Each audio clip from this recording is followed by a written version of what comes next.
Pingtung County is entering the hot air balloon business by offering rides in Da Peng Bay this Lunar New Year. But strong winds at a press conference today suggested it won't be all smooth sailing. Da Peng Bay's initial foray into the hot air balloon craze didn't go so well during today's press conference. Strong gusts of wind blew a lantern-shaped balloon in all directions. Another panda-shaped balloon seemed to have more success, though it too was blown around.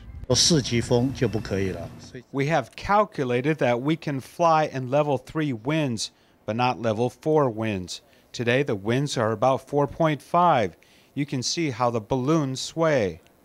Hot air balloons have grown in popularity over the past few years.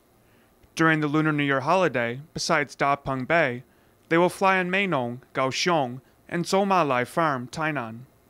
This Da Peng operator doesn't seem too concerned about business going elsewhere. We evaluated this. Generally speaking, we have the best conditions of any area offering hot air balloon rides. You could say the business opportunities are limitless. Da Peng's turbulent skies this time of year are due to northeast seasonal winds. Success will depend on whether operators are able to manage this challenge.